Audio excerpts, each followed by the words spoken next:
Right the summary of the poem to his coy mistress, जिसका मतलब होता है शर्मीली प्रेमिका, उसका सारांश लिखना है।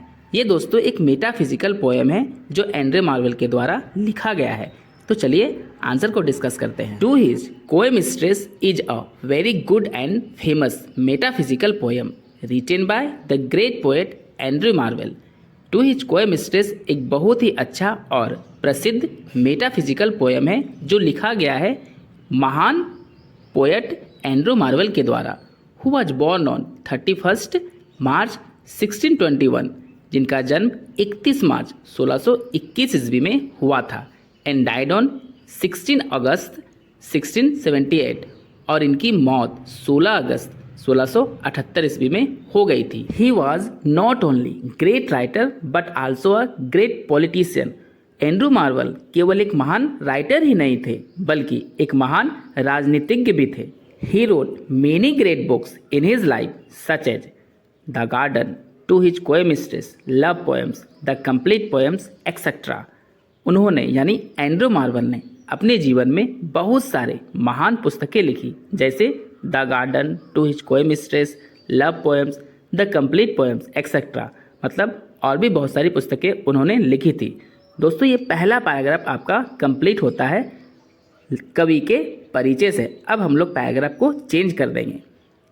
इन दिस पोएम, इस पोएम में the poet has tried to reveal his desire to get his coy love. कवि ने अपनी इच्छाओं को उजागर करने की कोशिश की है, और वो इच्छा क्या है दोस्तों? अपने प्रेमिका जो कि काफ़ी शर्मीली है उसे प्राप्त करने का। मतलब बड़ा सीधा सा है दोस्तों। एंड्रू मार्वेल जिस लड़की से प्रेम करते थे वो लड़की काफ़ी शर्मीली थी और एंड्रू मार्वेल के पास आना नहीं चाहती थी। तो इस पूरे पोएम के द्वारा एंड्रू मार्वेल अपने प्रेमिका को समझाने की कोशिश करते हैं कि उन दोनों को साथ रहकर प्रेम करना चाहिए। He tries to make understand his beloved. वे अपने प्रेमिका को समझाने की कोशिश करते हैं दैट की human life is not so long, कि मानव का जो जीवन होता है वो अधिक लंबा नहीं होता है। एंड सो माई कोई मिस्ट्रेस, इसलिए मेरी शर्मीली प्रेमिका, यू शुड लीव योर क्वाइनेस, तुम्हें अपने शर्मीलेपन को छोड़ देना चाहिए, समाप्त कर देना चाहिए। But if human life is long, लेकिन अगर मानव का जीवन लंबा होता तो we must sit in any place, तो हम जरूर किसी जगह पे बैठते, and pass our loving long day, और अपना प्यारा सा लंबा दिन गुजारते। ये तब होता दोस्तों जब मानव का जीवन काफ़ी लंबा होता। ही फर्दर सेज दैट, वो आगे कहते हैं कि माई लेडी, मेरी प्रेमिका, यू सिट गंगा साइड, तुम गंगा के बगल में बैठती, एंड सर्च रूबीज, और गंगा में रूबीज को ढूंढती, एंड आई सिट हम्बर साइड, और मैं हम्बर नदी के बगल में बैठता, and complain for my unsuccessful love, और वहाँ पर बैठ के मैं अपने असफल लव के बारे में क्या करता दोस्तों? कंप्लेन करता, शिकायत करता। शिकायत करने के बारे में मार्वेल इसलिए कहते हैं दोस्तों क्योंकि इतना ज़्यादा समझाने के बावजूद भी उनकी प्रेमिका अपना कोयनेस मतलब शर्मिलापन नहीं छोड़ती है, और इसलिए वह उनके पास यानी मार्वेल के पास नहीं आना चाहती है। ही आल्सो सेज दैट, वह ये भी कहते हैं कि if we have long time, अगर हमारे पास अधिक समय होता, लंबा समय होता, I love you 10 years before flood, तो मैं तुम्हें 10 सालों तक प्यार करता बाढ़ आने से पहले। दोस्तों ये एक बाइबल का कहानी है। इसके अनुसार पूरी दुनिया बाढ़ में समाप्त हो गई थी, तो उसी बाढ़ का ये चर्चा करते हैं यहाँ पे अपने बिलवड को समझाते हुए कि दुनिया जब बाढ़ से ख़त्म हो जाती तो उससे 10 साल पहले तक मैं तुमसे प्यार करता। In the further stanza, poem के आगे के स्टांजा में यानी लाइनों में, ही सेज दैट, वह कहते हैं कि his love is pure for her more than any empire, कि उनका जो प्यार है उनके प्रेमिका के प्रति वो बहुत ज़्यादा शुद्ध है, प्योर है। किसकी तुलना में? किसी भी साम्राज्य की तुलना में। And it grows more slowly, और इनका जो प्यार है उनकी प्रेमिका के प्रति वो धीरे धीरे बढ़ता ही जा रहा है। Till 100 years he praises your eyes beauty and watches your forehead. यहाँ पे दोस्तों पोएट अपने प्रेमिका को समझाते हुए कहते हैं कि अगर हमारे पास लंबा जीवन होता तो 100 सालों तक वो उसकी आंखों की सुंदरता की तारीफ करते और उसके माथे को गौर से देखते। Till 200 years adores your each breast, और 200 सालों तक वह अपनी प्रेमिका के दोनों ब्रेस्ट की तारीफ करते, प्यार करते। And rest till 30,000 years I praise your every part of the body, और बाकी बचे 30,000 सालों तक मैं तुम्हारे शरीर के हर एक अंग की तारीफ करता। He says in the next line, वो नेक्स्ट लाइन में कहते हैं कि माई lady you deserve all this, मेरी प्रेमिका तुम ये सारी चीज़ों को डिज़र्व करती हो, मतलब जितना तारीफ मैं तुम्हारी करने वाला हूँ उन सबको तुम डिज़र्व करती हो, उसके तुम लायक हो। ही आल्सो सजेस्ट हर दैट, वो अपने प्रेमिका को ये भी सजेस्ट करते हैं, सुझाव देते हैं कि the beauty you feel proud, कि जिस सुंदरता पे तुम घमंड करती हो, shall not remain in the same form, इसी रूप में वो हमेशा नहीं रहेगा।